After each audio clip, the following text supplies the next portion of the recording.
first of all, you need to know about this course. First time কে কে করতেছেন, কারণ আমি কিছু ফেস দেখতেছি রিপিট। ওকে, মেজরিটি ফার্স্ট টাইম। ওকে, fine. তো তাহলে you need to know what about this course is, what is expected and how we are going to run it, right? কারণ আপনার যদি ক্লিয়ার একটা আইডিয়া না থাকে about the course, I'm recording this, so I'll share all the videos. Okay, all the class will be recorded and will be shared with you. All the tutorials taken by the SODs will be recorded and also will be shared with you. Okay, so একটা structured resource আপনারা পাবেন, but আপনার কাজ হলো এটাকে utilise করা। ওকে, শুরু থেকে একটু এনগেজ থাকতে হবে। আপনারা হয়তো শুনে আসছেন রিভিউ সিনিয়রদের কাছে, সিনিয়র ইন দ্য সেন্স যে কোর্সের কনটেক্সটে সিনিয়র, যে এখানে আপনি ফেলে রাখলে কিন্তু আপনার জন্য অসুবিধা। শুরু থেকেই ইউ হ্যাভ টু, আমাদের ডেটস গুলো খুবই স্ট্রাকচার্ড, খুবই মানে আমরা একদম শুরু থেকে মেটিকুলাসলি সবকিছু ডিজাইন করা। অ্যাকর্ডিংলি আপনাকে মাইলস্টোন ডেডলাইন ধরে ধরে একটা একটা করে কাজগুলো করে গেলে কি হবে, with ease you can complete your course project and you can do well in your mid final so that you can get a good grade. Okay, getting good grade is not tough here. Okay, all is needed is the regularity and consistency on a regular basis. Okay, তো সেইটা। Okay, so first thing jara later আসছেন, I have created a coordinated classroom for the sections that I am taking 1 to 5 6, and একই জিনিস চার জায়গায় post করা problematic. Okay, and also I'm not going to differentiate among the sections. Okay, so all the material will be shared even if it is from other section. Okay, so you will have access to the material, that means class recordings of all 4 sections. Okay, you will get access of the projects that I do in all 4 sections, not only your own sections. Okay, so that's why this common classroom, that a single reference point. Okay, so all of you are invited already, all of you are supposed to join here. অনেকে join করে নাই এখনো, যারা grey, যারা আপনারা join করেন নাই করে নেবেন ডেফিনেটলি। আর এখানেই সব রিসোর্স লিঙ্কিং সবকিছু পাবেন। ওকে, রিসোর্স আমি এখানে রাখি না, বিকজ এটা হচ্ছে আপনার আইইউবি গুগল ক্লাউড, এখানে একটা স্টোরেজ লিমিটেশন আছে। ওকে, আপনাদের জন্য 5 GB, ফ্যাকাল্টির জন্য 20 GB, which is not sufficient. So I have my own storage, paid storage in gigabyte. আমি ওখানেই রাখি, এখানে সব লিঙ্কগুলো আপনাদের দেওয়া হয়। ওকে, এটাতে জয়েন করাটা ইম্পর্টেন্ট। ওকে, তো যারা এখনো করেন নাই করে নেবেন। Okay, this is the first thing. Okay, now if I show you the class work section, এখানে দেখেন course outline already given, theory and lab, important notices will come here, important links will come here, templates will come here. একটা template এখনই একটা use করলেন, এরকম আরো বিভিন্ন সময় আসবে টেমপ্লেট। এখানে টেমপ্লেট গুলো পাবেন that you need to use, important links গুলো এখানে পাবেন of the resources, okay, of the files, notices গুলো এখানে পাবেন, course outline আছে। Okay, now if I open the course outline, lab and theory, we have 2 course outline. আমি যদি course আউটলাইনে শেষের দিক থেকে আপনাদেরকে দেখাই, we also have a WhatsApp group, okay, which is very vibrant. অনেকে কি আপনারা কেউ অলরেডি জয়েন আছেন? ওকে, কেউ কেউ হয়তো আছেন, যারা নাই তারা এটাতে জয়েন হয়ে নেবেন। So this is a strictly coding community, already 600 plus members are there. সো এটা কিভাবে জয়েন হবেন, the joining link is given in your course outline. Okay, theory পার্টের নিচে কোর্স আউটলাইন দেওয়া, এখানে আপনার হোয়াটসঅ্যাপ লিঙ্ক দেওয়া আছে, WhatsApp joining link. Okay, so using that link you join the group. ওখানে কি হবে, that's a very vibrant group, যারা আছেন অলরেডি জানেন যে এখানে পুরো সেমিস্টার জুড়ে অনেক ডিসকাশন হয় নিজেদের মধ্যে, আপনাদের মধ্যে, এসওডিদের সাথে, আমার সাথে, মিমস টিমসও ওখানে দেওয়া হয়। It's a very informal group, memes of course related to the industry, coding, this kind of meme, not political or relationship memes. Okay, so খুব ভাইব্রেন্ট গ্রুপ, এটাতে আপনারা থাকবেন। সো এই গ্রুপে অ্যাড হওয়াটা ইম্পর্টেন্ট, কারণ হলো যে ক্লাসরুম আমরা সবসময় অনেক কিছু চেক করতে পারি না, কিন্তু এটা you will get instant notification. Okay, এসওডিরা আপনাদেরকে টিউটোরিয়াল জয়েন করার জন্য লিংক দিবে, সেগুলো আপনারা এই হোয়াটসঅ্যাপ গ্রুপে পাবেন। ওকে, সো দেয়ারফর এটা শুধু আপনাদের জন্য না, আমাদের 6টা সেকশন, কিন্তু আমরা সব সেকশনকে ইকুয়ালি আমরা সিঙ্গেল টিউটোরিয়াল পয়েন্টে নিয়ে আসছি। সো দেয়ারফর স্যাররা তো বলবেনই, আপনাদেরও যারা বন্ধুরা আছে সেকশন 3 and 4 এ তাদেরকে বলে দিন যে কোর্স আউটলাইন, এটা কমন কোর্স আউটলাইন, ওখানে হোয়াটসঅ্যাপ লিংক আছে যাতে তারা জয়েন করে ফেলে। ওকে, এটা এসওডিরা আপনাদেরকে টিউটোরিয়াল দিবে class hour, that means on weekdays in the evening, উইকেন্ডে দিনে হতে পারে। So there is a SOD schedule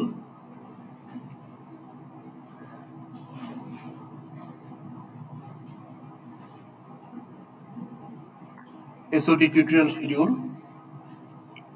Okay, first of all another চেনেন নাকি আপনারা? Do you know them? ইকরাম কি চেনেন? ওকে, এখানে কিন্তু নতুন মুখ চলে আসছে already, because it's a pipeline. পুরনোদের কোর্স শেষ হয়ে যাবে, একসময় তারা বের হয়ে যাবে। হ্যাঁ, তো আমাদের নতুন পাইপলাইনে আসবে। তো অলরেডি এখানে Ikram, Dhara and Maruf, Maruf this is the second time, Dhara I guess it is third time, Ikram it is fourth time. Okay, এবং তাবরিজি আরো আগে ছিল, স্টার্ট ছিল, but they are actually phasing out, they are towards the completion of the graduation. So ওরা volunteer হিসেবে interested, but not as a regular recruited. Okay, আমরা আরো 3 জনকে রিক্রুট করেছি। You will be happy to know 2 of them are from the last batch. Okay, and one is from one batch earlier. Okay, what is the selection criteria for a student? Of course, they have to do well in this course,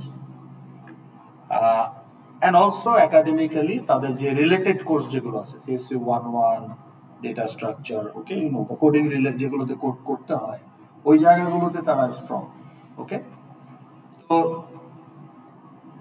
they are the SOD and they will be helping you throughout the semester. এখানে দেখেন আপনার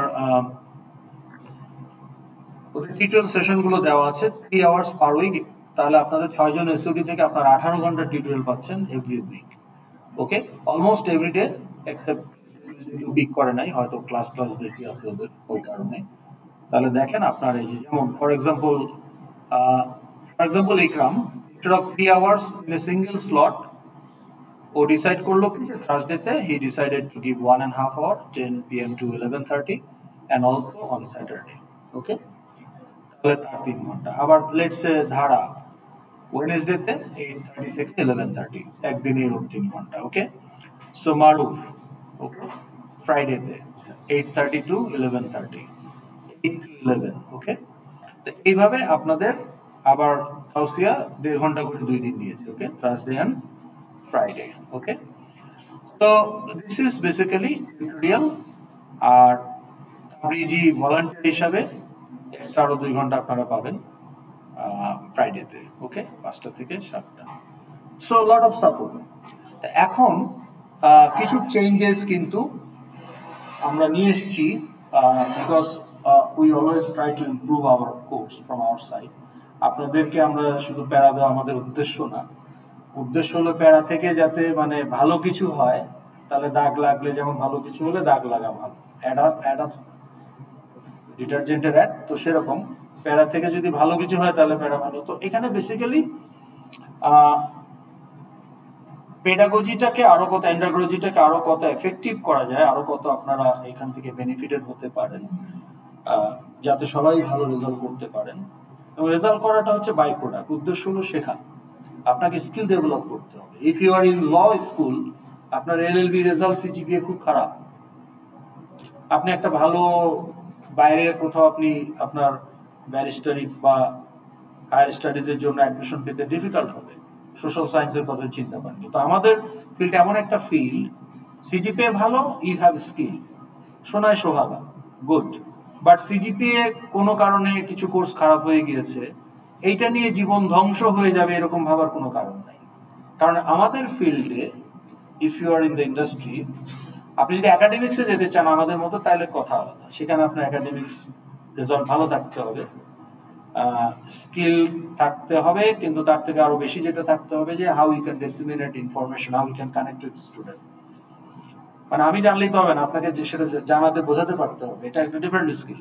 একাডেমিক্সে গেলে ওই জিনিসগুলো আসে, academic, কিন্তু IT সেক্টরে আপনি যদি ইন্ডাস্ট্রিতে যান, either as an employee to targeting CEO of Google, or you want to be an entrepreneur but serving the industry, তাহলে কিন্তু স্কিলটা ইম্পর্টেন্ট।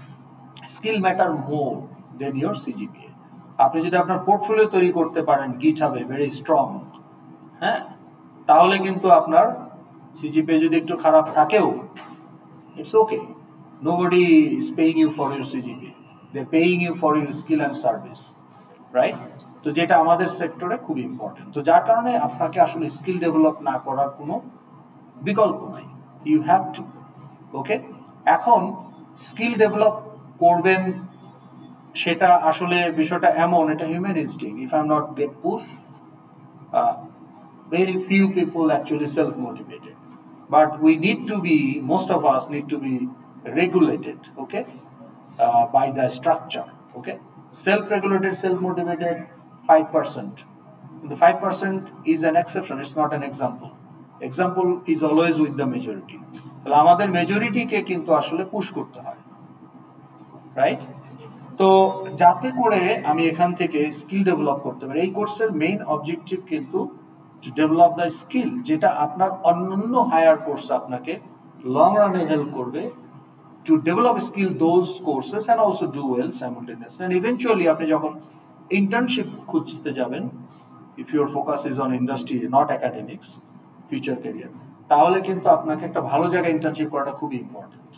তো তখন কিন্তু আপনার এই যে এখান থেকে আপনি যদি একটু সিরিয়াস হন, তাহলে আপনার স্কিল ডেভেলপমেন্টও হবে বিভিন্ন ফ্রন্টে, এবং এর পরের যে কোর্সগুলো আছে, database, artificial intelligence, machine learning, computer graphics, parallel computing, advance OP, system analysis design, software engineering, এই সবগুলো কোর্স আপনি ভালো করতে পারবেন, কারণ এখান থেকে আপনার একটা ইন্ডাস্ট্রি ওরিয়েন্টেশন, একটা প্রফেশনাল ট্রেনিং কিন্তু হয়ে যাবে sort of, even though it is simulated. ওকে, তো কাজেই সেই জায়গা থেকে কোর্সটাকে ডিজাইন করা, এবং তার জন্য আপনাদের এই লট অফ সাপোর্ট সিস্টেম আমরা বিল্ড করছি আর কি। ওকে, তো এখন এই এসওডিদের এরা যে আপনাদেরকে টিউটোরিয়ালগুলো দিবে, এগুলো আপনি হোয়াটসঅ্যাপে তো ধরেন ওরা আপনাকে ভিডিও লিঙ্ক দিয়ে দিতে পারে, সেটাই হয়ে আসছে এতদিন। কিন্তু এতে প্রবলেম যেটা হয়, আমি তো আপনাদের স্টুডেন্ট ইভ্যালুয়েশনগুলো দেখি, মানে মনোযোগ দিয়েই দেখি যে আপনাদের মানে স্পেশালি আপনাদের গ্রেভেন্সের জায়গাটা কোথায়। তো যাই হোক, এখানে সবকিছু তো স্পুন ফিডিং হয় না। তো দুই চারটা পয়েন্ট, একটা হলো যে এই যে এসওডিরা যে দিচ্ছে টিউটোরিয়ালগুলো আপনারা খুঁজে পাচ্ছেন না। হ্যাঁ, খুঁজে পাচ্ছেন না মানে সবই আছে, কিন্তু হোয়াটসঅ্যাপে স্ক্রল করতে হবে, বিশাল দুই চারটা মিসও হয়ে যেতে পারে। তো এই জন্য আমরা এবার যেটা করেছি সেটা হলো যে we have developed A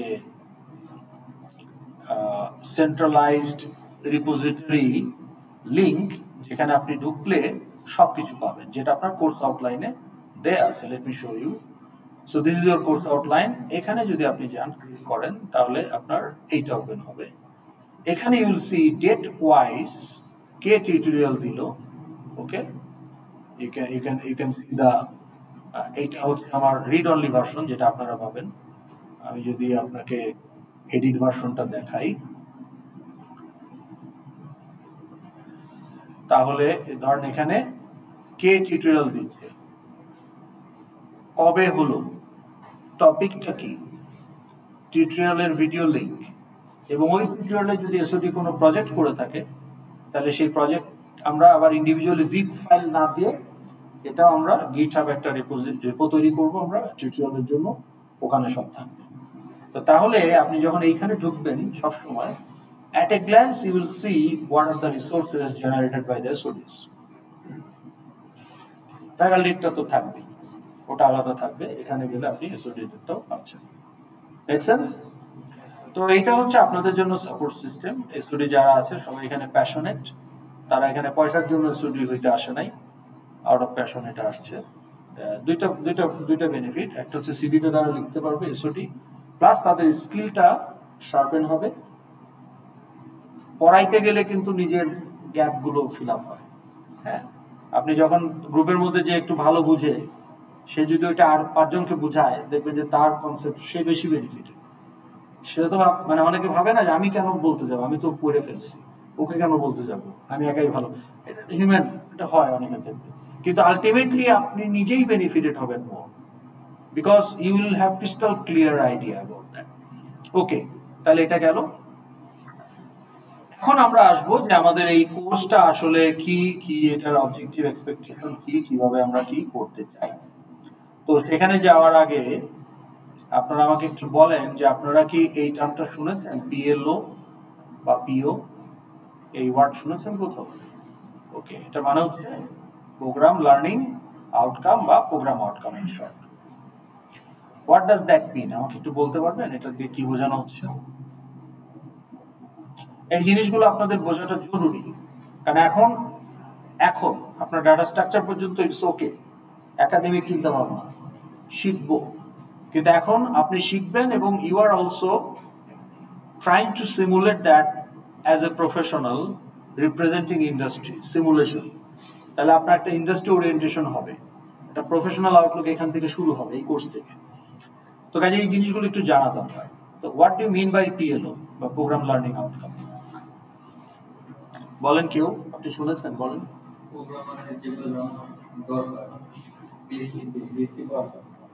programmer কেন বলছেন? যে বিবিএ করবে সে কি প্রোগ্রামার? যে সে প্রোগ্রামার হইল কিভাবে? কিন্তু এটা ইউনিভার্সাল প্রোগ্রাম লার্নিং আউটকাম। আপনি যে BSc in computer science and engineering, এটা একটা প্রোগ্রাম, এটা একটা ডিগ্রি প্রোগ্রাম আইউবির। বিএসসি ইন মাইক্রোবায়োলজি, এটা আরেকটা প্রোগ্রাম। বিএসসি ইন ফার্মেসি, এটা আরেকটা প্রোগ্রাম।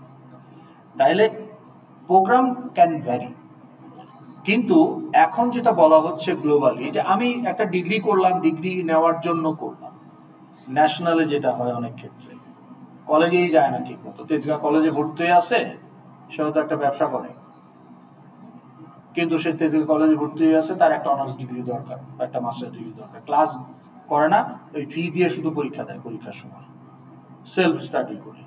তো অবজেক্টিভটা হচ্ছে ওখানে একটা ডিগ্রি নেওয়া, নিয়ে বিসিএস এর প্রিপারেশন নিয়ে বিসিএস দেওয়া বা হোয়াট এভার ব্যবসা করা।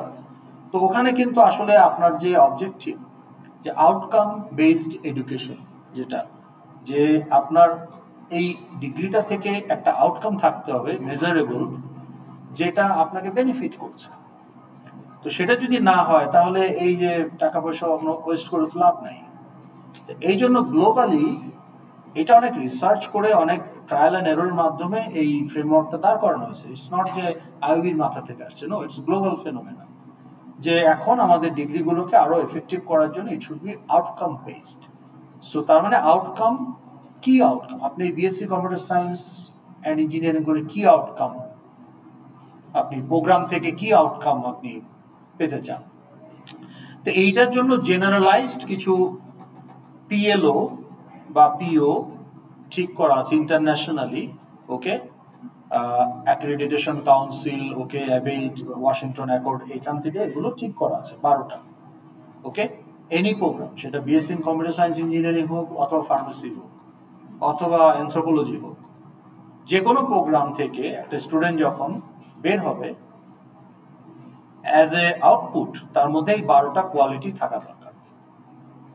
এই জন্য এগুলোকে বলা হচ্ছে প্রোগ্রাম আউটকাম, মানে প্রোগ্রাম থেকে এই আউটকামগুলো আপনি অ্যাচিভ করবেন as a graduate. Okay, that's why they are called. এবং এগুলো কিন্তু not related to any particular degree, for any degree. উদাহরণ হিসেবে যদি বলি তাহলে বুঝতে পারবেন, যেমন আপনি একটা টিম এনভায়রনমেন্টে কাজ করতে পারেন কিনা। আপনি একটা গ্র্যাজুয়েশন করেছেন, but you have no exposure to work in a team. তাহলে আপনি রিয়েল ওয়ার্ল্ডে যখন যাবেন, তখন আপনি এমপ্লয়ি হলে আপনাকে টিমে কাজ করতে হবে, এন্টারপ্রেনার হলে you have to manage the team. So if you are not able to work in a team environment, তাহলে আপনার মধ্যে কিন্তু ওই কোয়ালিটিটা গ্রো করবে না। তাহলে বলা হচ্ছে ওবিইতে যে আপনি যদি গ্রাজুয়েট হন, you should be able to work, communicate in a team environment. So ability to work in a team, এটা একটা one of the 12 program learning outcome. এইরকম ভাবে 12টা প্রোগ্রাম লার্নিং আউটকাম ঠিক করা আছে। ইঞ্জিনিয়ারিং এর জন্য 12টা ঠিক করা আছে। ওকে, মানে আমাদের যে স্ট্রিম, সেই স্ট্রিমের জন্য, সায়েন্স অ্যান্ড স্টেম, যেটা স্টেমের জন্য 12টা।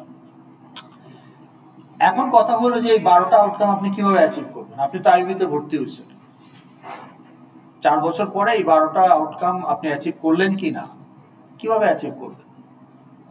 হাউ? হার্ড ওয়ার্ক করে সেটা ঠিক আছে, কিন্তু মানে থ্রু হোয়াট? না, স্কিল প্র্যাকটিস এগুলো আপনি বিল্ড করবেন, কিন্তু কেন বিল্ড করবেন? Through the courses.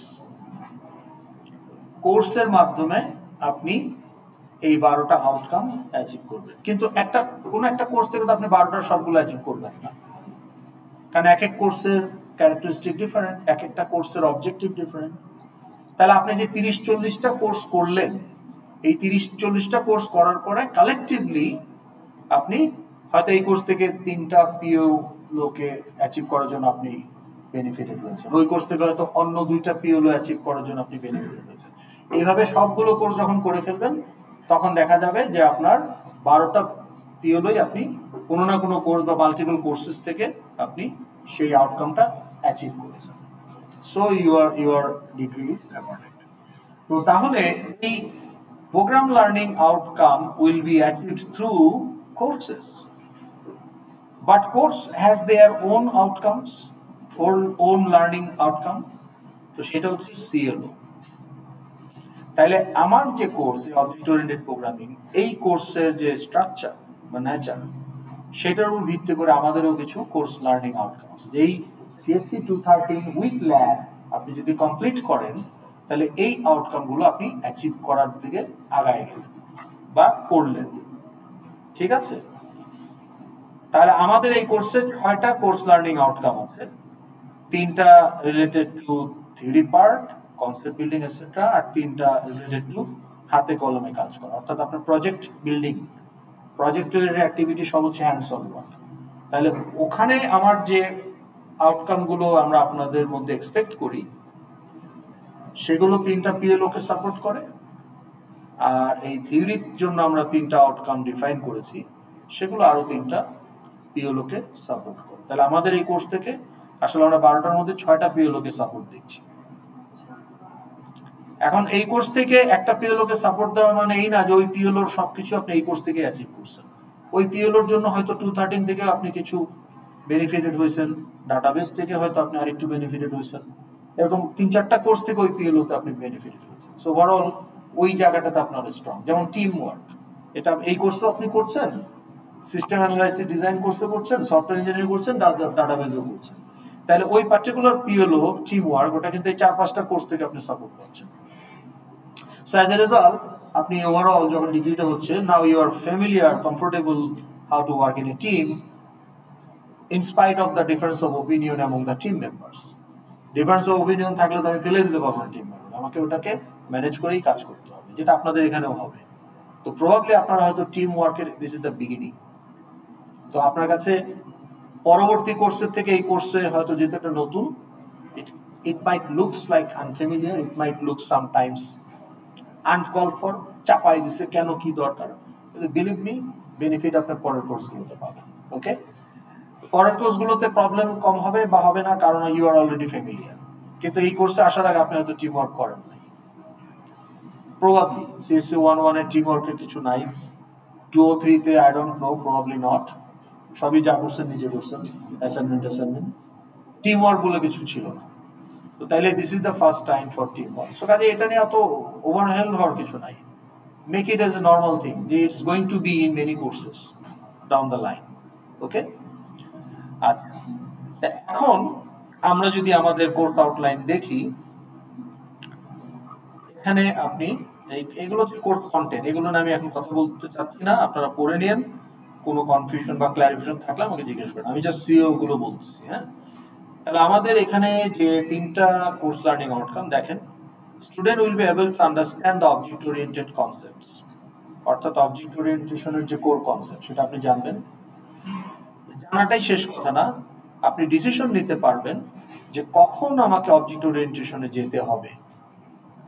Okay, not every kind of development is suitable for object, it's suitable for application development. আপনি যদি আপনার একটা ডিভাইস ড্রাইভার লেখেন, অ্যান্টিভাইরাস লেখেন, ওখানে অবজেক্ট ওরিয়েন্টেশনের দরকার নাই। তো তাহলে আপনার অবজেক্ট ওরিয়েন্টেড কনসেপ্টটা জানা এবং এটার জন্য একটা আপনি ডোমেইন আইডেন্টিফাই করতে পারা, এই স্কিলটা আপনার মধ্যে তৈরি হবে, that is expected at the end of this course. তাহলে এটা আমার একটা কোর্স লার্নিং আউটকাম। এইটা ব্যাক দেয় প্রোগ্রাম লার্নিং আউটকাম 1 এবিসিডি করে ডিফাইন করা। আচ্ছা, পরের কোর্স লার্নিং আউটকাম হচ্ছে যে আপনাকে already now you know the topic. আপনার টপিক কি? এটা একটা রিয়েল ওয়ার্ল্ড প্রবলেম। আপনার টপিক কি? এটা একটা রিয়েল ওয়ার্ল্ড প্রবলেম। তাহলে আপনি student will be able to analyze a real world problem and understand the requirements of that solution. এই স্কিলটা আপনার মধ্যে ডেভেলপ হবে। এটা হচ্ছে কোর্স লার্নিং আউটকাম বা course outcome 2 of this course.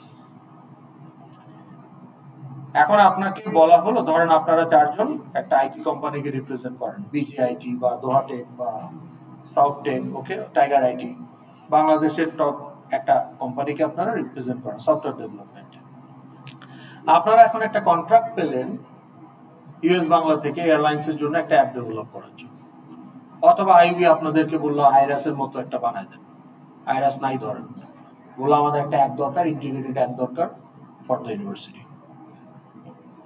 এখন টাইগার আইটি তাদের ডোমেইন নলেজটা, their domain knowledge is software development. Airlines business is not their domain knowledge. They don't know all the details of how the airlines industry work. They don't know the details, internals of how a university run. And also there is significant difference between public and private university, how they run, how they finance, how they source, how they operate. একটা insurance company কিভাবে কাজ করে, that's not their domain knowledge.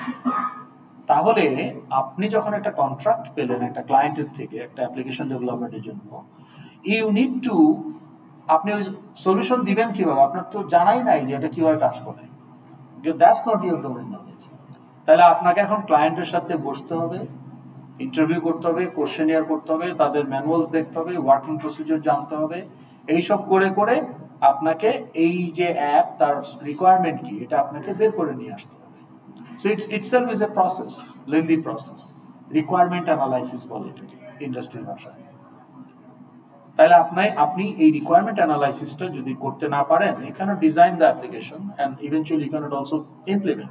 Design করলেই না implement করবেন, আর design করতে হলে আপনাকে রিকোয়ারমেন্ট জানতে হবে।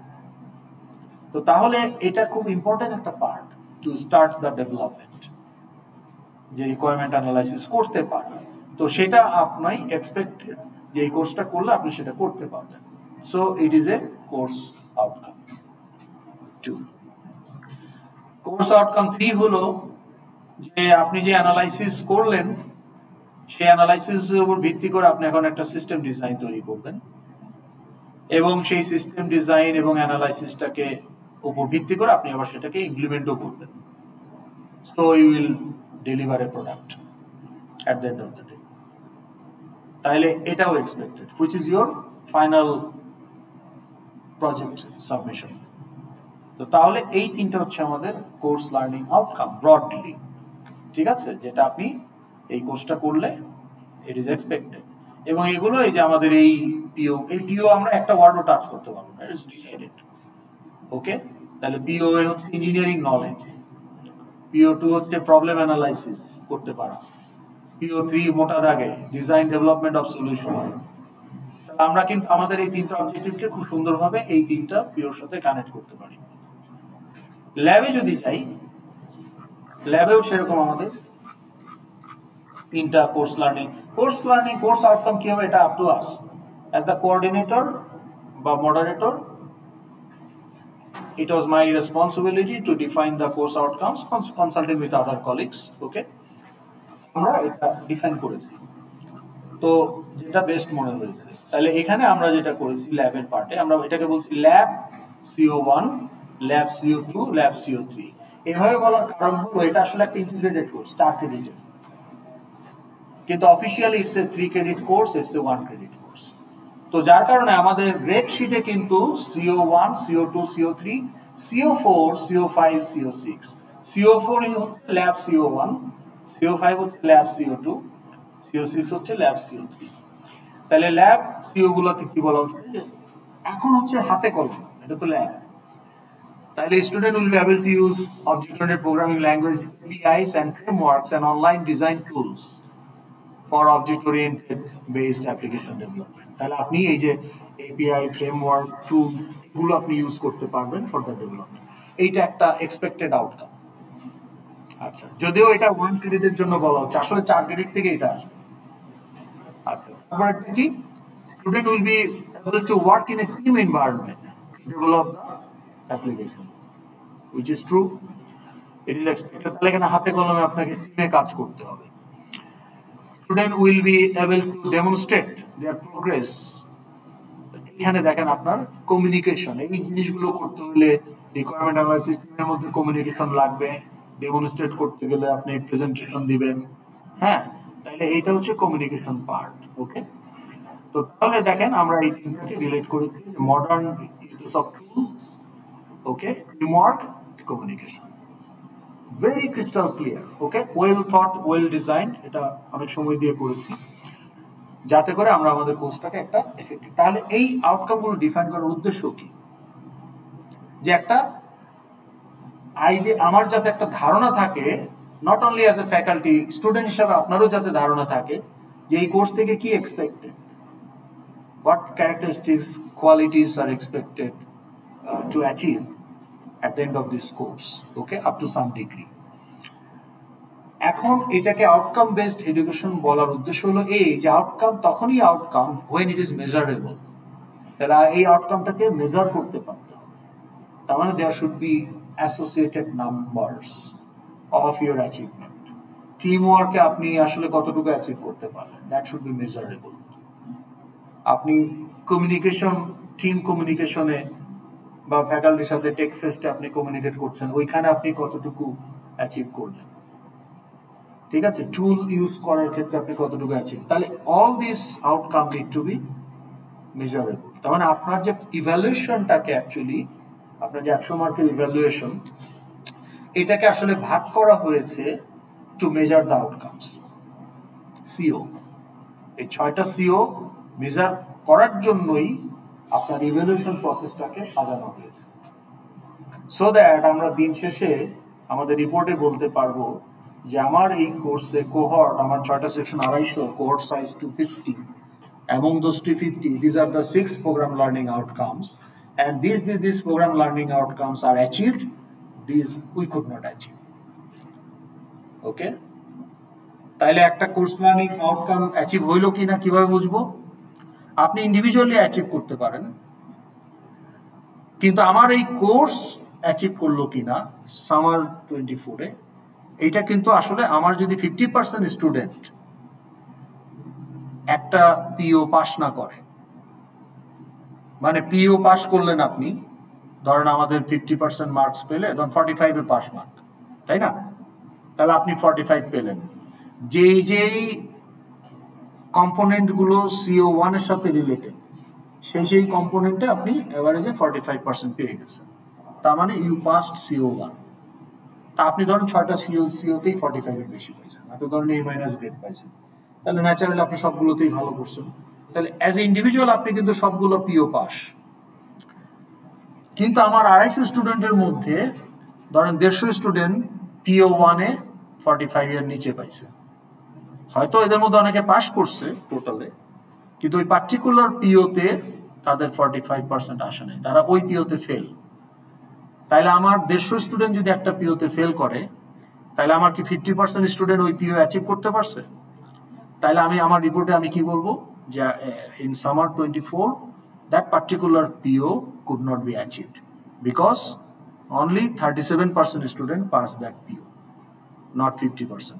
50% স্টুডেন্ট যদি একটা পিও পাস না করে, এখন আপনি বলতে পারেন স্যার আপনার মনে কি তাগাদা আছে নাকি পিও পাস করানোর জন্য? কোনো তাগাদা নাই। এমন রিপোর্টও আমি দিছি যে সবগুলা পিওই ফেল।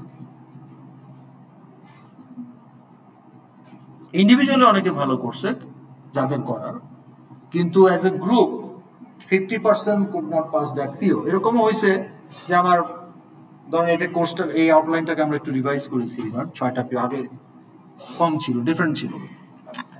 তো ওখানে এমনও হয়েছে যে দেখা গেছে যে আমার 50% স্টুডেন্ট কোনো পিওতেই পাস করে নাই। ধরেন একটা পিওতে হয়তো 200-র মধ্যে 80 জন 45-এর বেশি পাইছে, 120 জন 45-এর কম পাইছে, তার মানে এই না যে সে কোর্সে ফেল। বুঝেন ব্যাপারটা? সে হয়তো কোর্সে পাস না, আরো বেটার গ্রেডও পাইতে পারে। সে হয়তো কোর্সে বি পাইছে, কিন্তু 5টা পিওতে সে অনেক ভালো মার্ক পাইছে, একটা পিওতে সে ফেল করছে, হতে পারে না? তার ওভারঅল গ্রেডে এই পিওর মার্কিং এর সাথে কোনো সম্পর্ক নাই। পিও পাস করলেন না ফেল করলেন, এটার সাথে আপনার কোর্স গ্রেডের কোনো সম্পর্ক নাই। কিন্তু এটা হচ্ছে আমরা রিপোর্ট একটা বানাই। ওকে, তো এই হচ্ছে ব্যাপার। তাহলে এটা বোঝাটার উদ্দেশ্য তাহলে কেন, যে আপনি তাহলে এখন বুঝতে পারবেন যে আপনার ইভ্যালুয়েশনটা কিভাবে এটার সাথে রিলেটেড। ওকে, এখন আসেন আমরা যদি ইভ্যালুয়েশনে চলে যাই।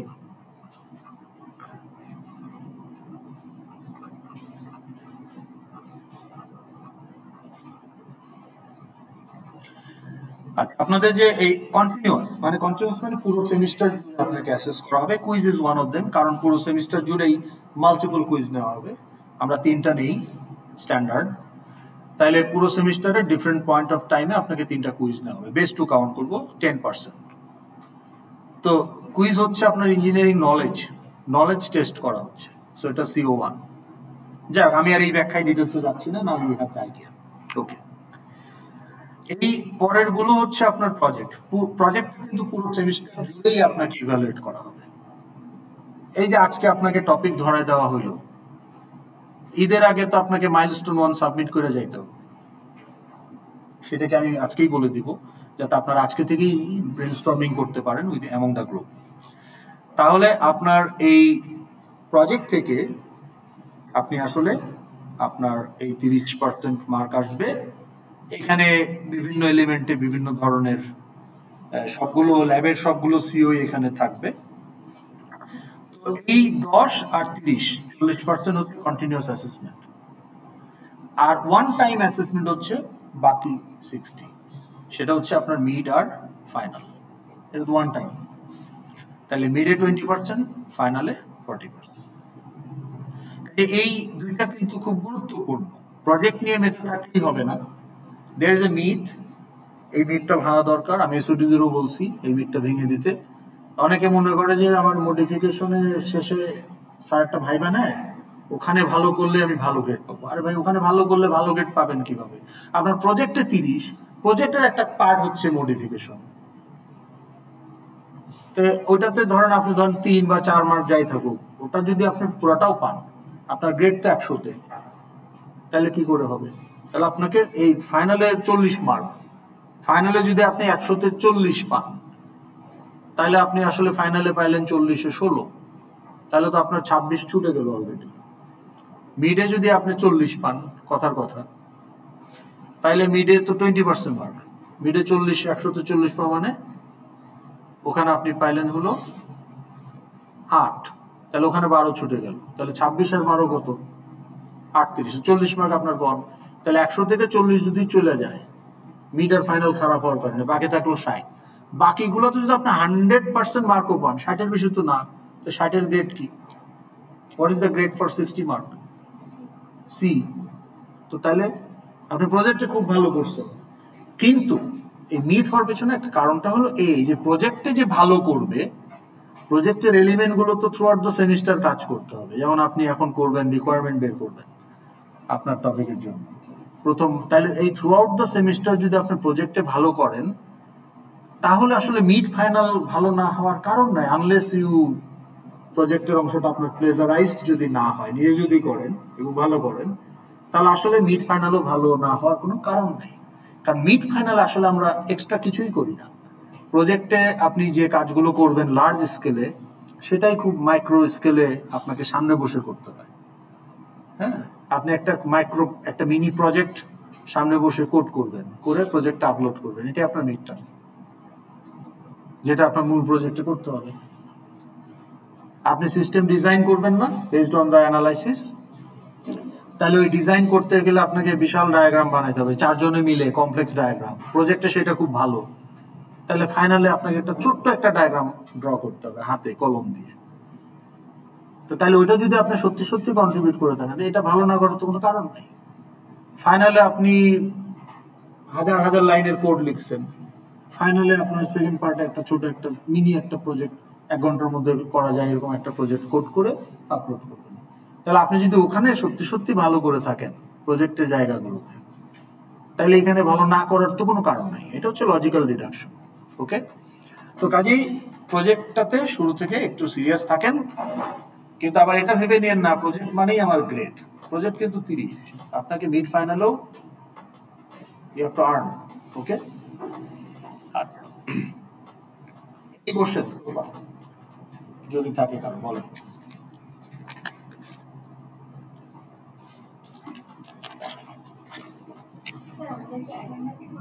অ্যাটেন্ডেন্স কোনো মার্ক নাই।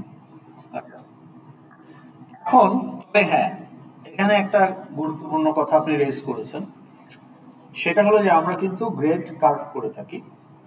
ওকে, না কার্ভিং মানে কি? 5 মার্ক বোনাস দিয়ে দিই সবাইকে? নো, এটা তো কোনো জাস্টিফিকেশন নাই। কেন 5 মার্ক দিলাম, 7 মার্ক না কেন, 3 মার্ক না কেন? There is no logic. তাহলে কার্ভিং করতে হলে সেটা আই হোপ সব ফ্যাকাল্টিরাই কোনো না কোনো ম্যাথোডোলজি ফলো করে। So we are also follow in this course একদম সাইন্টিফিক মেথড। ওকে, দেয়ার আর কার্ভিং মেথডস। ওকে, মিন কার্ভ, স্কেলিং কার্ভ, বিভিন্ন ধরনের কার্ভ আছে। ওকে, তো এখন এই কার্ভ করলে আপনার গ্রেড কিছুটা তো আপগ্রেড হয়। সেটা একটা হয়তো কারো 3-4 মার্কের জন্য ফেল হয়ে যাচ্ছে, তার পাস হয়ে যাচ্ছে, বা কারো হয়তো 3-4-5-6 মার্কের জন্য এ পাচ্ছে না, তখন কার্ভ করলে দেখা গেল যে তার ওটা চলে আসছে। ওকে, তো এটা হচ্ছে carving. But keep in your mind, carving is not your right, it's a privilege. আমি যদি দেখি যে রেজাল্ট এমনি মোটামুটি অ্যাকসেপ্টেবল, আমি কার্ভ নাও করতে পারি, আপনার কিছুই করার নাই, তাই না? তাহলে curving is a privilege for you. এখন উনি প্রতিটা ক্লাসে আসে, মন দিয়ে লেকচার শোনে, প্রশ্ন করে, ওনার মাথায় অনেক প্রশ্ন করে, টিউটোরিয়ালে যায়, স্টুডেন্টদের জ্বালায় খাইতেছে, টিমের মধ্যে অনেক আলাপ আলোচনা, টিমের কনফিউশন নিয়ে আসতেছে, টিম মেম্বাররা ফ্যাকাল্টির সাথে ডিসকাস করতে, স্টুডেন্টদের সাথে ডিসকাস করতে। He is serious about the course.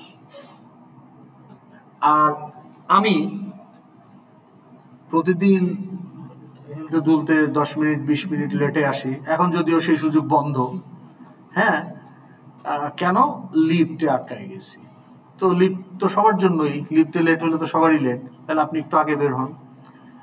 আপনি লেটে আসেন, বা এখন যেই ট্রেন্ড হবে উল্টা হবে, এখন তো লেটে আসতে পারবেন না, এখন হবে অ্যাটেন্ডেন্স দিয়ে বের হয়ে যাবেন। তাই এগুলা কইরা বেড়াইতেছেন। আপনি টিউটোরিয়ালের জীবনে আমার কাছে তো আসেনই নাই, স্টুডেন্টদের কাছেও যান নাই, বা আপনার কোথাও একটা প্লেজারিজম পাওয়া গেল। প্লেজারিজম পাইলে কিন্তু কোনো জিরো টিরো নাই, কোর্সে fail. At any level, at any stage, plagiarism detected মানে ফেল ইন দ্য কোর্স। ওকে, তো এগুলো নিয়ে আমি পরে আরো কথা বলবো, প্লেজারিজম নিয়ে। এগুলো মাথা থেকে বের করে দিতে হবে যদি কারো থাকে। তো তাহলে যে আসলে কোর্সটা ঠেকাই পড়ে নিছে, ম্যান্ডেটরি কোর্স না নিয়ে উপায় নাই, তাহলে আমি বলবো যে আপনার আসলে সিএসসি মেজর করে তো আসলে আপনার লাভ হচ্ছে না কোনো, তাই না? ডিগ্রির জন্য করতে আসা, কারণ আপনি যদি এই জায়গাটাতে ফোকাস না করেন, সিএসসি ডিগ্রি মিনিংলেস। আপনি থিওরি দিয়ে তো আর সিএসসি ডিগ্রি হবে না, আপনাকে হ্যান্ডস অন কাজ করতে পারতে হবে। তো সেই জায়গাটাতে আপনি ক্লাস করেন না, আসেন না, আপনার কোনো টিউটোরিয়ালে যান না, ভালো কথা, কিন্তু আপনার রেজাল্টও মানে আপনি কুইজেও মার্ক তুলতে পারতেছেন না, মিডে মার্ক তুলতে পারতেছেন না। তো তার মানে কি এমন না যে আপনি নিজে নিজে পড়েই সব বুঝতেছেন, সেটা হলেও বোঝা যায় যে ঠিক আছে যে আপনি সেলফ স্টাডি করে you are actually doing well, সেটাও না। তার মানে কি আপনার জন্য এই কোর্সটা একটা আপনি জাস্ট আসার জন্য আসা। সো তখন কিন্তু আপনি প্রিভিলেজটা ডিজার্ভ করেন না, কার্ভিং প্রিভিলেজ। বুঝতে পেরেছেন? সো কার্ভিং প্রিভিলেজ পেতে হলে আপনাকে এফোর্ট দিতে, আপনার আউটকাম কম বেশি হইতে পারে, কিন্তু আপনাকে দেখাইতে হবে যে ইউ আর গিভিং এফোর্ট। এসওডিরা আপনাদেরকে অনলাইনে লিংক দিবে জয়েন করার জন্য।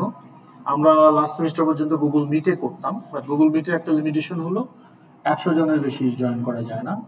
সো আমাদের কোহর্ট হচ্ছে 250, তো মাল্টিপল লিংক দিতে হতো। কিন্তু আমরা জুমে there is a automated attendance system, অর্থাৎ আপনি জুমে at given point of time moderator চাইলে পরে যারা কানেক্টেড আছে ওই মুহূর্তে তাদের একটা এক্সেল শিট জেনারেট করে ফেলতে পারে যে কারা কারা অ্যাটেন্ডেন্ট। তা আমরা ওই রেকর্ডটা রাখবো এইবার, টু সি যে কারা আসলে সিকিং হেল্প। আপনি যদি হেল্প সিক করেন, আপনাকে আমরা হেল্প করতে চাই, ইনক্লুডিং কার্ভিং। আপনি হেল্পও সিক করবেন না, আসবেনও না, আবার বলবেন যে কার্ভিং কই আমার, তো হবে না। বুঝাইতে পারছি? তো এটা গেল। এখন আসেন আপনাকে ডেটস গুলো আমি এখানে আসবো, কিন্তু যেহেতু আজকে আপনাদের ক্লাস শেষ হবে কয়টায়? 10। ওকে, সো উই হ্যাভ 15 মিনিটস। তো তাহলে আমরা এটা শেষ করে ফেলি। এখন দেখেন আমাদের যে ফাইনাল এক্সামের যে শিডিউলটা আছে রেজিস্ট্রার অফিস থেকে দিয়েছে, সেটা হলো আগস্টের ফাইনাল উইক হচ্ছে এই যে 17 তারিখের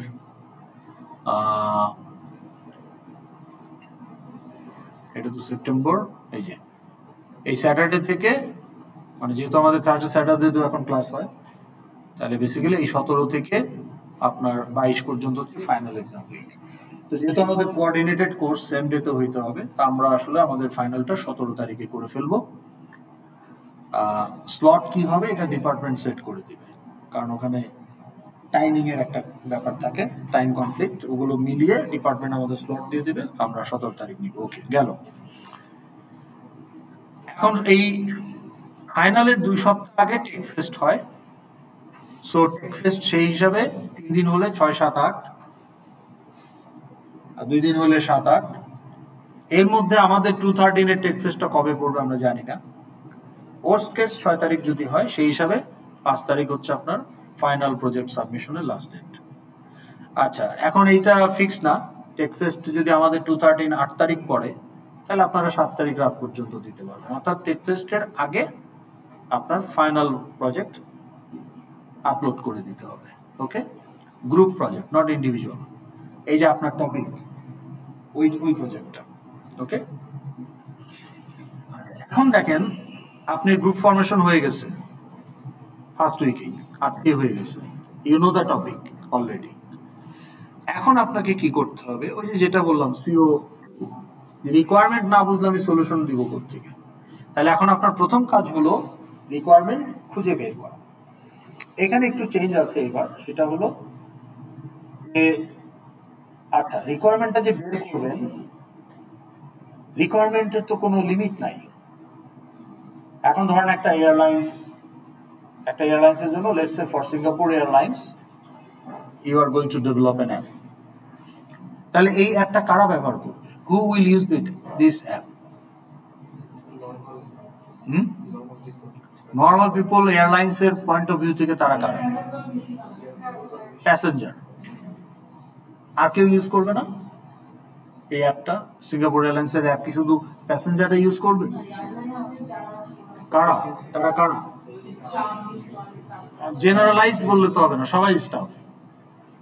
ট্রাভেল এজেন্ট ইউজ করতে পারে, who is a partner, not staff, partner. তাহলে ট্রাভেল এজেন্টের লোক ইউজ করতে পারে, পাইলট ইউজ করতে পারে, কেবিন ক্রু ইউজ করতে পারে, চেক ইন ডেস্কের লোকজন ইউজ করতে পারে, আপনার যে ক্যাটারিং সার্ভিসের লোকজন ইউজ করতে পারে, এয়ারপোর্ট অথরিটির লোক ইউজ করতে পারে, ইমিগ্রেশনের লোক ইউজ করতে পারে to check some passenger info. তাইলে অনেক, প্লাস এয়ারলাইন্সের এমডি থেকে, সিইও থেকে শুরু করে, তাই না, হিউম্যান রিসোর্স ডাইরেক্টর থেকে শুরু করে, আপনাকে যে তেল সাপ্লাই দেয় Bangladesh petroleum corporation, BPC representative, civil aviation authority representative, APBN যারা এয়ারপোর্টের সিকিউরিটি প্রোভাইড করে, arm police, APBN arm police battalion, তাই না? তাহলে আপনি যদি এরকম খোঁজেন, তাহলে কিন্তু আপনার এরকম 30-40 ধরনের ইউজার আপনি পাবেন। আবার এক এক ইউজারের কাজের পরিধি different. As a passenger, why you will use Singapore Airlines app? Why? You are a passenger. Why you will use that? App দেখতে ভালো লাগে তাই না? You have some purpose. So what are your purpose বা goal? কেন আপনি অ্যাপটা use করছেন? To book ticket, to search flight, তারপর টিকিট কাইটা ফেলছেন কিন্তু ক্যান্সেল করতে হবে, to cancel the ticket, বা ইকোনমি ক্লাসে কাটছেন, এখন আপগ্রেড করবেন, to upgrade the ticket, add on, খাবার অ্যাড করতে চান, তাই না? মাইলেজ রিডিম করতে চান, ফ্লাইট ট্র্যাক করতে চান, এরকম আপনি 10-15টা কাজ করতে পারেন অ্যাজ এ প্যাসেঞ্জার। আবার যে ট্রাভেল এজেন্ট বা ধরেন একজন আপনার চেক ইন কাউন্টার এক্সিকিউটিভ, তার কাজের রিকোয়ারমেন্ট ভিন্ন উইদিন দ্য অ্যাপ। তাহলে আপনার যদি এরকম 30টা ইউজার থাকে, and on an average যদি every user has 20 different tasks or purpose বা goal, তাহলে you will have 600 goals to design and implement, which is too much to chew and absorb. Okay, তো তাকে আমাদেরকে ভলিউম ম্যানেজ করতে হবে, অ্যাপ্লিকেশনের ভলিউমটা ম্যানেজ করতে হবে যাতে সেটা আপনার 2.5 মাসে ডুয়েবল। আপনি দেখেন আপনার এই যে শুরু হলো উইক 1 থেকেই শুরু হয়ে গেল, আপনি আগস্টের ফার্স্ট উইকে গিয়ে প্রজেক্ট ডেলিভারি দেবেন। So you have 2.5 months including in vacation. তো তাহলে আপনাকে এই সাইজটা ম্যানেজেবল সাইজে রাখতে হবে। তাহলে আপনি হয়তো রিয়েল সিঙ্গাপুর এয়ারলাইন্সের অ্যাপে হয়তো 30টা বা 40টা ইউজার থাকতে পারে। আইআরএস এর ইউজার কারা? শুধু স্টুডেন্ট, ফ্যাকাল্টি, এই দুজনই? আর কে? স্টাফ বলে কিছু না, আমিও স্টাফ, আর যে অ্যাকাউন্টস অফিসার সেও স্টাফ। স্পেসিফিক রোল গুলো বলতে হবে, student, faculty, head of the department, dean, office manager মানে department office manager, dean office manager, accounts officer, registration officer, admission officer, financial aid officer, controller of exam, librarian, তাই না? তা আপনি খুঁজলে আরো এরকম 20টা পাবেন। তাহলে আইরাস এর ইউজার কয়টা? ধরুন 30টা। কিন্তু আপনাকে লিমিট করতে হবে। সো আপনারা গ্রুপ অফ 4, তাহলে each of you will pick 2 users, তাহলে as a group you will have 8 users. তাহলে আপনি আসলে আপনার অ্যাপের জন্য 8টা ইউজার নিয়ে কাজ করেন। আপনি বললেন স্যার এটা তো তাহলে ইনকমপ্লিট হলো। হ্যাঁ, ইনকমপ্লিট অবশ্যই, ইনকমপ্লিট তো হবেই। আপনার কি সেই টাইম বা সেই স্কিলকে আপনি ডেভেলপ করছেন যে পুরাপুরি একটা রিয়েলিস্টিক, আপনি একটা সিমুলেট করার চেষ্টা করতেছেন, একটা এয়ারলাইন্সকে আপনি সিমুলেট করার চেষ্টা করছেন। You are trying to get a feel যে how it works, how it is develop, তার একটা পার্শিয়াল এক্সারসাইজ আপনি করছেন এই কোর্সের থ্রুতে। কাজে এখানে আপনি ওই ফুল ফ্লেজ চিন্তা করলে হবে না, সেটা তো beyond the scope in terms of skill and also in terms of time. Skill হয়তো আপনি ডেভেলপ করতে পারবেন ওভার দ্য টাইম, কিন্তু আপনার সেই টাইমই নাই। সো কাজে এখানে আমাকে ইউজার লিমিট রাখতে হবে 8টা। আচ্ছা, এখন ইউজার 8টা, তাহলে দুজনের এক একজনের কারণে 2টা করে, তাহলে আপনি responsible for let's say passenger and travel agent, আপনি responsible for check in counter executive, immigration officer, আপনি বললেন catering service manager and pilot, আপনি বললেন মেইনটেনেন্স ইঞ্জিনিয়ার এন্ড টেকনিশিয়ান। এইভাবে 8টা ইউজার নিলেন এয়ারলাইন্সের জন্য। তা আরো আসলে 30টা ইউজার আছে, সম্ভব না। Okay, so pick 2 each for your topic. এখন ইউজার ধরে নিলাম 8টা নিলেন। এখন এক একটা ইউজারে তো আবার অনেকগুলো করে পারপাস থাকে। স্টুডেন্ট হিসাবে আপনি 20টা কাজ, head of the department can do 30 things through IRAS, যেগুলো আপনারা জানেনও না। You have no idea, no clue. আইরাসের আপনারা যেটা দেখেন টিপ অফ দ্য আইসবার্গ, শুধু student related activity. As a dean IRAS অনেক কিছু করা যায়, অ্যাজ এ হেড অনেক কিছু করা যায়, as a VC, pro VC, they can control, they can do hell lot of things. Even faculty হিসেবে আমরা অনেক কিছু করতে পারি যেগুলো আপনারা জানেন না। তো তাইলে আমার যদি এখন এই 8টা ইউজার এক একজনের 20-25টা করে গোল হয়, সেটাও তো নেহায়েত কম না। তাহলে ওখানেও আমাকে ভলিউম রেস্ট্রিক্ট করতে হবে। তাহলে এখন আমরা কি করব যে পার ইউজার আমরা 8টা করে পারপাস বা টাস্ক বা গোল আইডেন্টিফাই করব and will restrict to that.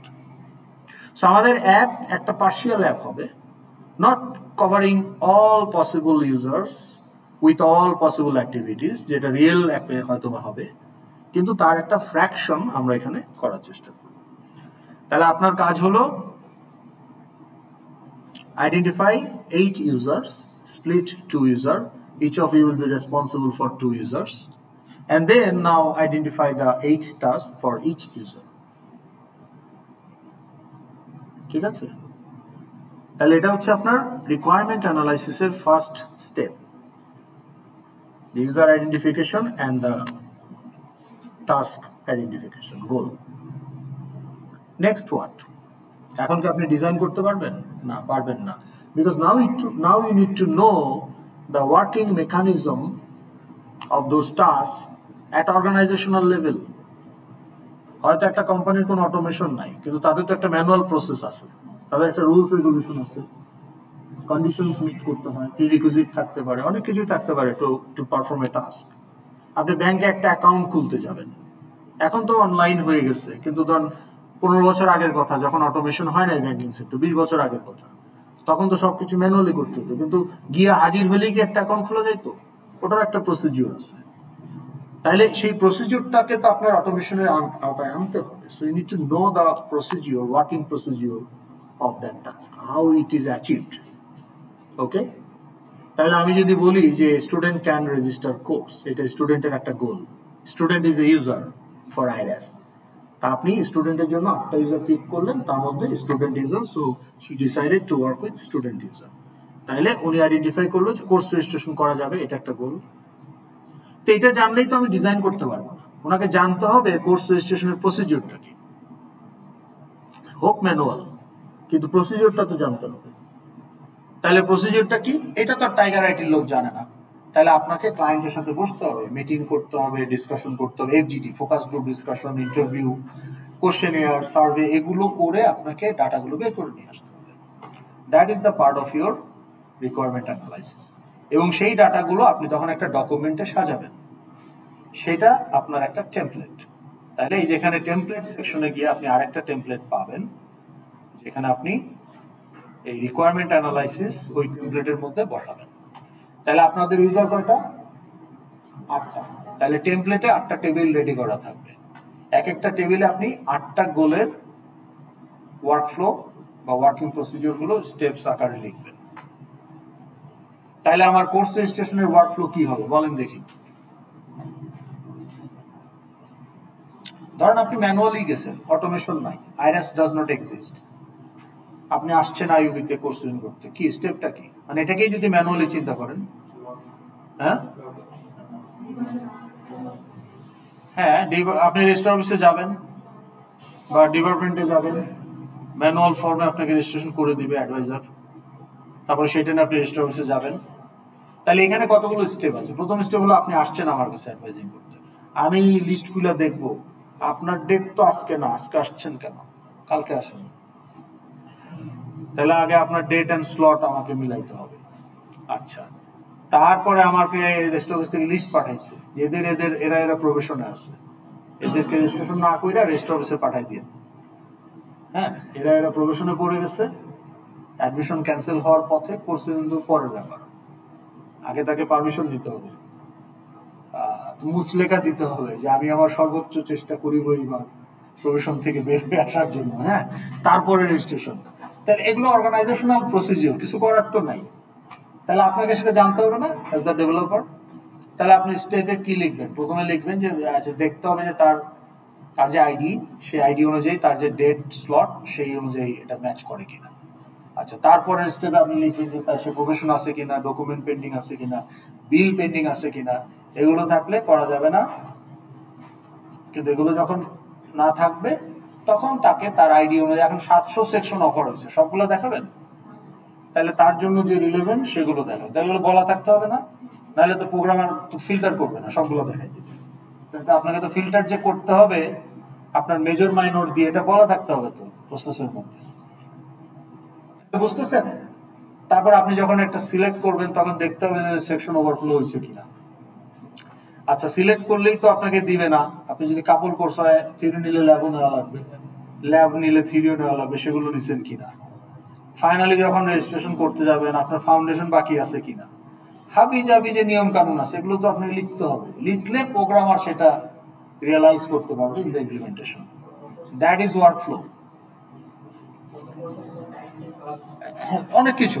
তাইলে এখন আপনার কাজ কি, এই যে আপনি 16টা গোল বের করলেন, ধরেন আপনার টপিকটা কি, এমপ্লয়ি। তাইলে ধরেন আপনার একটা ইউজার বলেন, ধরেন বিজিএমইএ রিপ্রেজেন্টেটিভ, মালিক পক্ষের একজন রিপ্রেজেন্টেটিভকে আপনি অ্যাক্সেস দিচ্ছেন শ্রমিকদের ওয়েলফেয়ার অ্যাসোসিয়েশনে। তাহলে বিজিএমইএ রিপ্রেজেন্টেটিভের একটা গোল হতে পারে কি,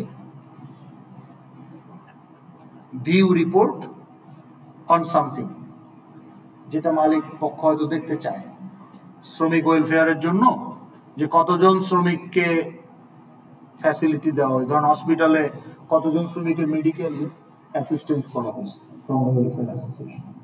এটা ধরেন ওয়েলফেয়ার অ্যাসোসিয়েশনের যে সেক্রেটারি সে দেখতে চায়, তাহলে ওয়েলফেয়ার অ্যাসোসিয়েশন আপনার একটা ইউজার যিনি সেক্রেটারি অফ দ্য অ্যাসোসিয়েশন, তার একটা গোল হতে পারে যে view report on medical help done from the association to the workers. তাইলে এইটা একটা গোল। তাহলে এখন আপনাকে এইটার ওই প্রসিডিউরটা লিখতে হবে, বুঝতে পারছেন? তাইলে এইভাবে আপনি আপনার এই 16টা আপনি ইন্ডিভিজুয়ালি অ্যাজ এ ইন্ডিভিজুয়াল 16টা গোলের জন্য আপনাকে ওয়ার্ক ফ্লো বা ওয়ার্কিং প্রসিডিউর লিখতে হবে, but collectively 64 work flow for 8 users, but individually you are responsible for 2 users, so individually আপনাকে 16টা ওয়ার্ক ফ্লো লিখতে হবে। এখন এই যে আপনি 8ই জুন জমা দিবেন, এই টেমপ্লেটটাই আপনাদের রিপোর্ট আকারে আসবে, টেমপ্লেটটাকে আপনারা ধরবেন শুধু। এইখানে আপনি হয়তোবা 16টা গোলের ওয়ার্কফ্লো প্রপারলি কমপ্লিট করতে পারবেন, কিন্তু অ্যাজ এ ওয়ার্কিং প্রগ্রেস অন্তত আপনার 16টার মধ্যে অন্তত 4টা গোলের ওয়ার্কফ্লো আপনি অলমোস্ট ফাইনাল হিসাবে তৈরি করবেন, মানে একদম ডিটেইলসে। টেমপ্লেটের মধ্যে একটা এক্সাম্পল দেওয়া আছে, এই কোর্স রেজিস্ট্রেশনেরটাই দেওয়া থাকবে যে কিভাবে কোর্স রেজিস্ট্রেশন স্টুডেন্ট হিসেবে আমি কোর্স রেজিস্ট্রেশন করতে চাই, তাহলে এটার ওয়ার্কিং প্রসিডিউর ওয়ার্কফ্লোটা কি রকম হতে পারে ওটা একটা টেমপ্লেটে এক্সাম্পল হিসেবে দেওয়াই আছে। তাহলে ওখান থেকে আপনি আইডিয়া পাবেন যে how and workflow should be detailed. তাহলে আপনার 16টার মধ্যে আপনি যদি 16টা করতে পারেন ওয়েল অ্যান্ড গুড, তাহলে পরে আপনার কাজ অনেক কমে যাবে, আপনি তখন পরোটাকে ইম্প্রোভাইজ করবেন। কিন্তু হয়তোবা এরকম হতে পারে যে যেটা দেখা গেছে হিস্টোরিক্যালি যে অনেকেই যার শুধু স্কেলেটন তৈরি করে রাখে, ভিতরে ওয়ার্কফ্লোতে ওরকম তেমন কিছু থাকে না, মানে দেওয়ার জন্য দেওয়া। তো তাহলে তো আসলে আপনার কোনো গেইন হলো না, আপনি কাজটা ফেলে রাখলেন, তো তখন আপনার প্রত্যেকটা জায়গায় গিয়ে আপনি হোঁচট খাবেন। পরে আপনি যেটা বানাবেন সেটা ডিটেল হবে না, অ্যাজ এ রেজাল্ট আপনার ডিজাইন খারাপ হবে, অ্যাজ এ রেজাল্ট আপনার ইমপ্লিমেন্টেশনও খারাপ হবে, বুঝতে পারছেন? সো দেয়ারফর আমরা যেটা চাচ্ছি, this is a new addition this time, যে আপনাকে অন্তত 8টা ওয়ার্কফ্লো ফাইনাল করতে হবে। ওকে, কমপ্লিট, ওকে, অলমোস্ট কমপ্লিট, মানে কমপ্লিট, মানে complete, it looks like a complete workflow. হয়তো বা ডাউন দ্য লাইন আপনি কিছু চেঞ্জেস মডিফিকেশন করবেন মাইনর, কিন্তু যে খালি রেখে দিব 2-1 লাইন রেখে ছেড়ে দিব ওরকম না। তাহলে আপনার অন্তত 25%, 16টা তো আপনার, তার মধ্যে 4টা, মানে 25% কাজ আপনি আগাইছেন। এই মাইলস্টোন ইনিশিয়াল সাবমিশনে সেটা থাকতে হবে। আপনারা কিন্তু 4 জনে 4টা ডকুমেন্ট দিবেন না, আপনাদের প্রজেক্টের তরফ থেকে একটাই ডকুমেন্ট আপলোড হবে, হুইচ ইজ দ্য টেমপ্লেট, কিন্তু ওখানে 8টা টেবিল থাকবে। আপনি আপনার 2টা টেবিল ভরবেন ঠিক মতো, উনি ওনার 2টা টেবিল ভরবেন ঠিক মতো। এখন এখানে ইন আইসোলেশন কাজ করলে কিন্তু হবে না, এখানে কিন্তু ডিপেন্ডেন্সি আছে। আপনার ইউজার হলো স্টুডেন্ট আর উনি কাজ করতেছে ফ্যাকাল্টি ইউজার নিয়ে, আইরাস। আপনার একটা গোল কি, স্টুডেন্ট ক্যান ভিউ ট্রান্সক্রিপ্ট, এটা আপনি পারেন, ওকে, খুবই সাধারণ একটা কমন গোল থাকাই উচিত, আপনি রাখছেন, ওয়ার্কফ্লো লিখছেন। আচ্ছা, এখন কথা হলো যে আপনার workflow has a dependency on his goal. উনি ফ্যাকাল্টি ইউজার নিয়ে কাজ করতেছে, উনি ওনার 15টা বা 20টা ফ্যাকাল্টির জন্য উনি গোল আইডেন্টিফাই করছে, তার মধ্যে 8টা পিক করছে।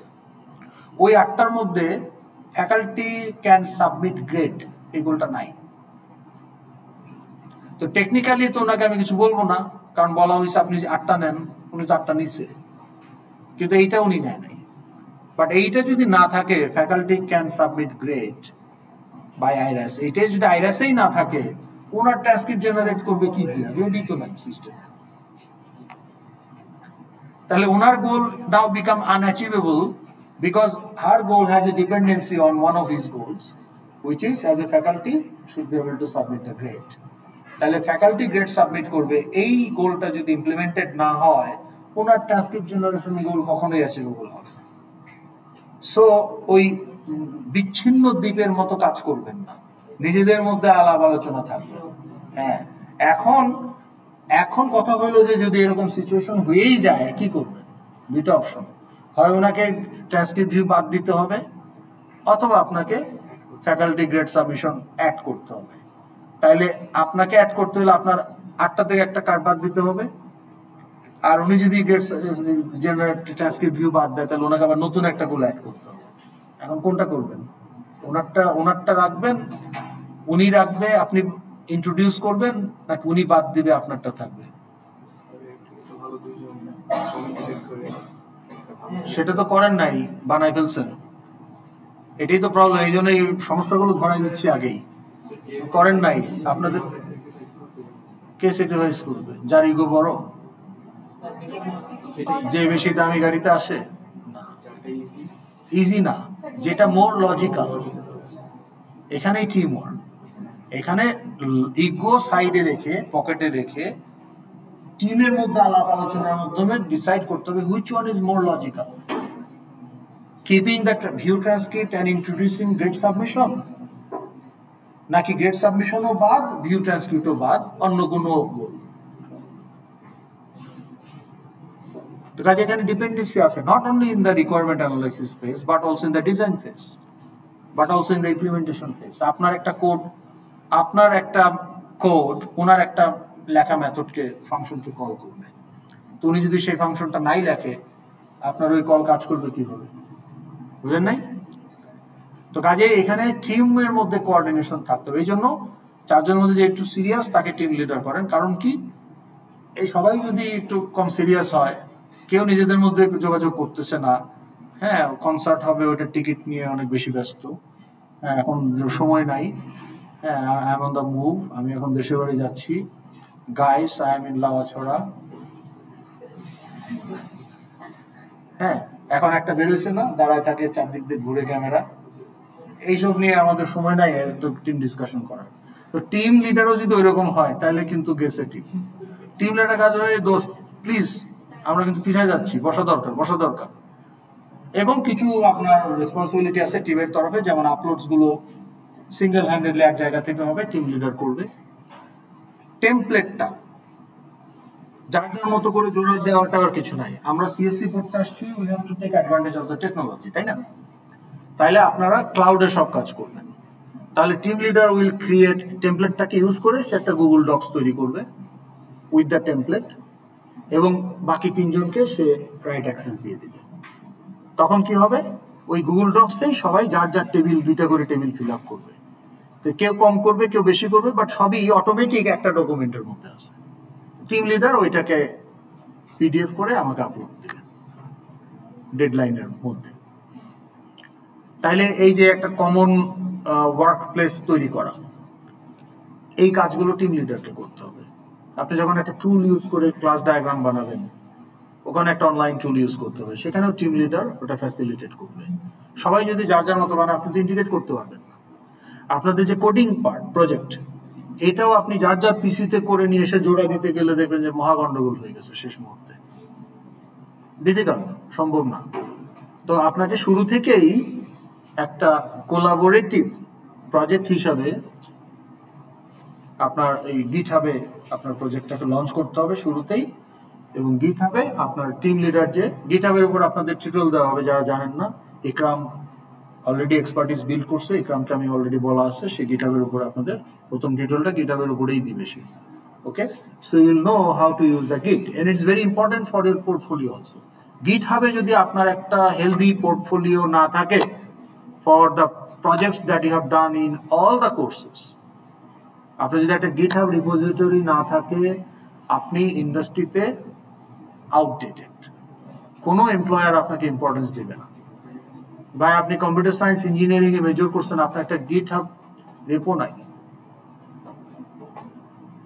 এটা প্রফেশনালি আপনার ফেসবুক প্রোফাইল আছে কিনা ইট ডাজন্ট ম্যাটার, আপনি ইনস্টা ইউজ করেন কিনা, টিকটকের মধ্যে আছেন না নাই, শর্টস, রিলস, কিছু যায় আসে না। আপনার সোশ্যাল মিডিয়া কোনটা লাগবে? লিঙ্কডইন।